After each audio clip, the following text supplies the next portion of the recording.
Lorsque l'on ouvre une carte du ciel, l'un des premiers éléments qui attire le regard est la multitude d'aspects reliant les planètes entre elles. Conjonction, opposition, carré, trigone, sextile, très vite, le thème peut sembler dense, parfois même confus.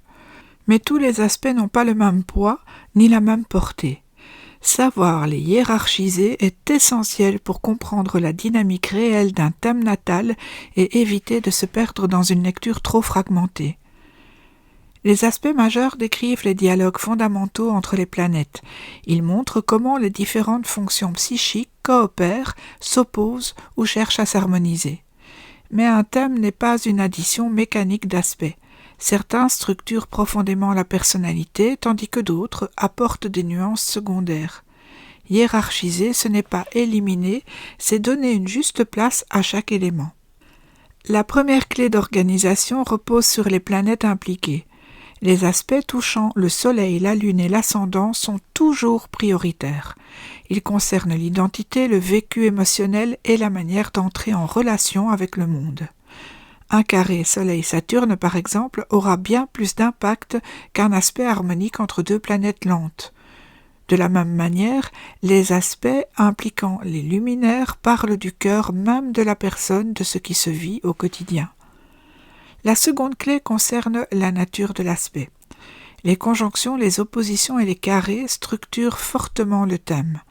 Ils créent des tensions, des polarités ou des zones de concentration énergétique qui demandent un travail conscient.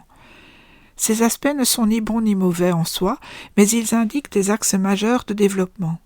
Les trigones ou les sextiles, plus fluides, facilitent l'expression des énergies, mais peuvent parfois passer inaperçus si la personne ne les mobilise pas activement.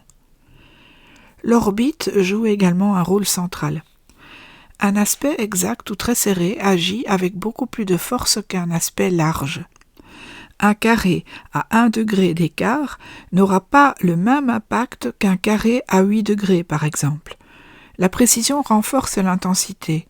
Hiérarchiser les aspects suppose donc d'observer attentivement leur orbite et de privilégier ceux qui sont les plus proches de l'exactitude. Le contexte du thème est une autre dimension essentielle.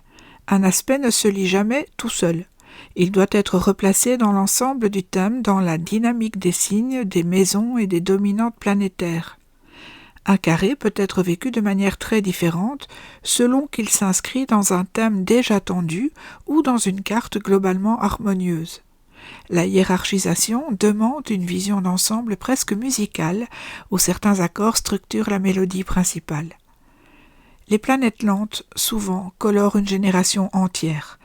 Leurs aspects prennent tout leur sens lorsqu'ils touchent une planète personnelle ou un angle. Un aspect Pluton-Mercure, par exemple, sera bien plus significatif s'il concerne directement une planète personnelle que s'il s'agit d'un dialogue entre deux planètes lentes. Là encore, il s'agit de repérer ce qui touche l'individu dans son vécu concret. Hiérarchiser les aspects, c'est aussi accepter que tout ne s'exprime pas en même temps. Certains aspects se manifestent plus fortement à certaines périodes de la vie, notamment lorsqu'ils sont activés par des transits, des progressions ou des directions. Un aspect discret à la naissance peut devenir central à un moment clé de l'existence. L'astrologie n'est jamais figée, nous l'avons déjà dit. Enfin, hiérarchiser, c'est lire avec humilité. Aucun thème n'est jamais entièrement lisible d'un seul regard. L'astrologue doit choisir des axes, des priorités, non pour simplifier à l'excès, mais pour respecter la cohérence du thème et la personne qui le porte. Les aspects majeurs dessinent l'ossature d'un thème, son architecture intérieure.